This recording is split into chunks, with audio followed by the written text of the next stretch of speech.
start with ODU moves into Conference USA, where it was when you got there, and now where it is right now. How much growth has the conference, and how much has it changed competitive-wise?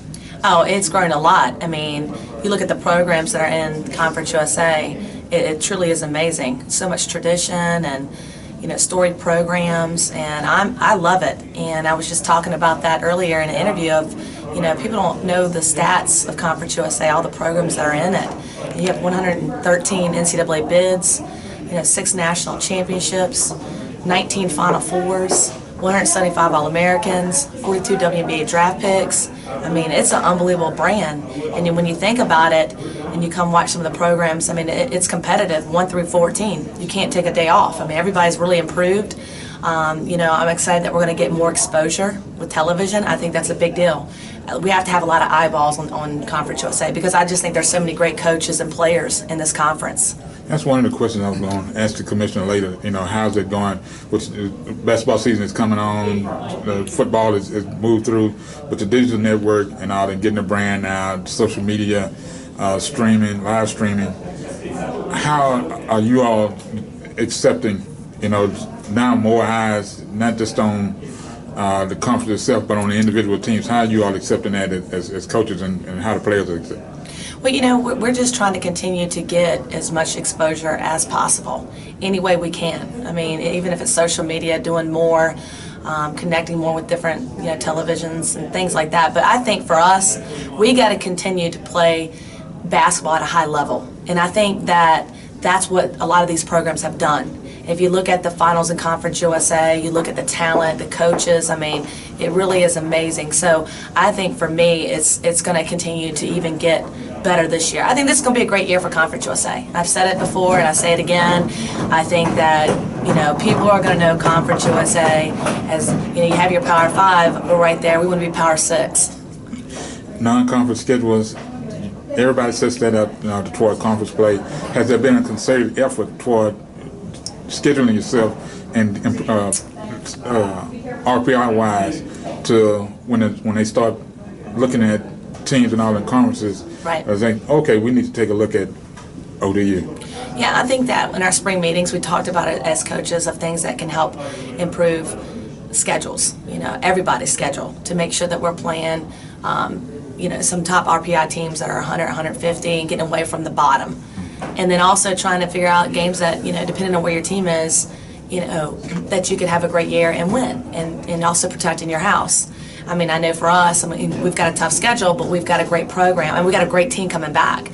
We have 11 returners, 3 freshmen, a transfer that sat out that will play second semester, so we have good depth. And so for us, we wanted to put that kind of schedule together. That's why we're going to Duke and playing Duke.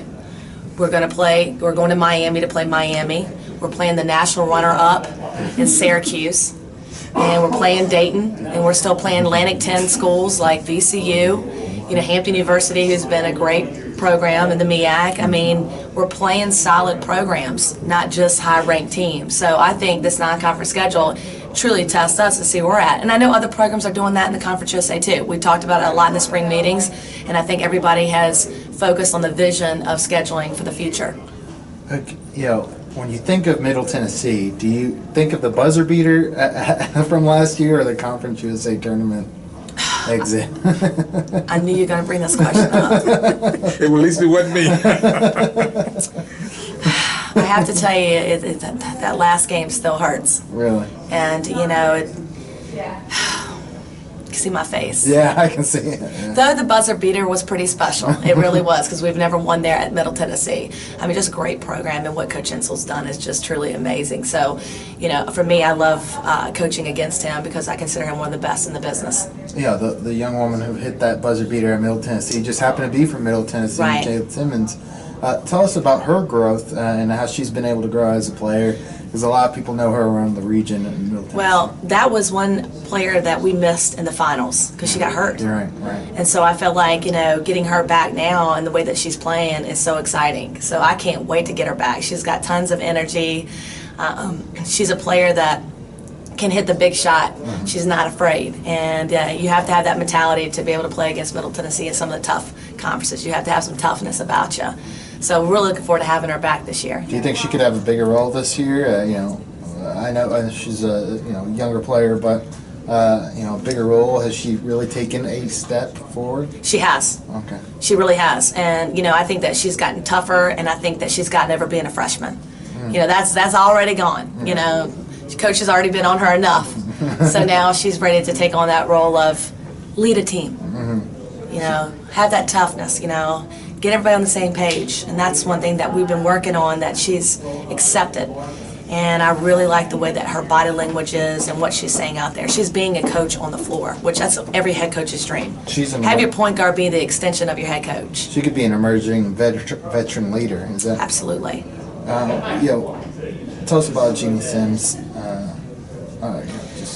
Well, I'll tell you this right now, and I mean this. She decided to stay. Yeah. That means something. She could have went out in the draft. And she decided to stay. So if that tells you something about what the program means to her teammates mean to her, I don't know what does. Yeah, and she's a big reason why. ODU as a team is extremely talented, but she's a big reason why ODU's up there with Middle Tennessee, Western Kentucky. Those three programs, anchor the top. Tell us about the conference as a whole. Towards the middle and bottom. It really seems to be getting deeper every year. Teams like Charlotte, Marshall, FIU could be rebuilding. It seems to be getting deeper. Do you see that? Oh yeah, you've got some new coaches. You've got programs that are experienced. You got new players coming in, new coaches coming in. You can't take any program for granted. Everybody to me can win on any given night. And that's why we talk about, when you're traveling and things like that, you got to protect your house. And you got to be prepared to take care of business and steal some on the road. That's kind of the trick to it. You got to steal some on the road because that's not easy to go to someone's house and win. So I am thrilled to be in this conference. I think because I feel like it's competitive, and that's what you want. You want to be challenged. Players want to be challenged. Coaches want to be challenged. Everybody does. My disappointment is the fact that people really don't know about Conference USA. And that's why I'm out there talking about Conference USA and the kind of programs, the kind of coaches, the kind of players that are in it. So that's my number one goal. It's been my number one goal since last season because I love this conference and I love what we have. Our brand is special. I feel like it's underrated. Absolutely. Without a doubt. Multi-team league bids this year. Hoping for it, looking forward to it. Say that one more time. Multi-team bid league this year. Oh yeah, definitely. I definitely see that happening. If not, I'll come back and give 10 push-ups. Wait, you have that on record? I will. 20 push-ups. Okay. 20 push-ups. All right. Coaches, what's the buzz on campus? Women's basketball.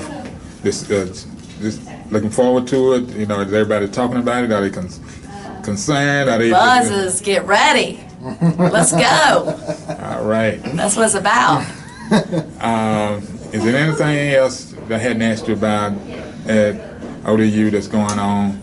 Because it seems like everybody's making a push. The football team, men's basketball, women's basketball.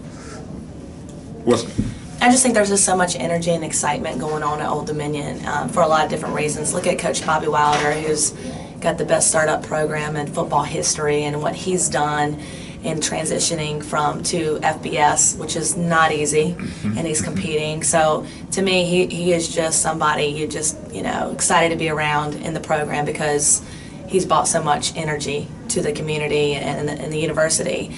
And then you look at what Coach Jeff Jones has done too. It's just been remarkable, and he's bringing that energy and things like that. So I just feel like everybody wants to be a part of it, and we're really excited about our goals this year. We know that we got to outwork people to get it done.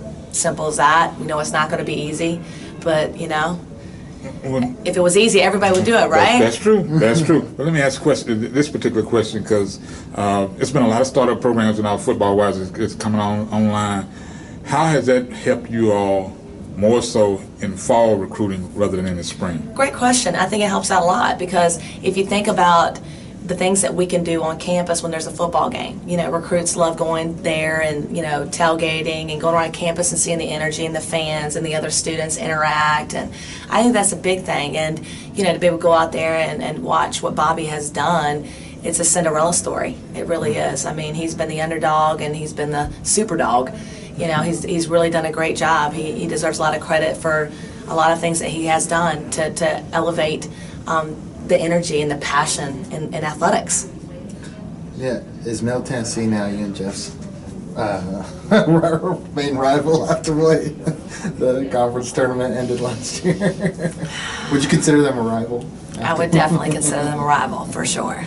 Definitely. All right, Coach. That's the last Middle Tennessee. We're done. I'm off the hot chair. Yes,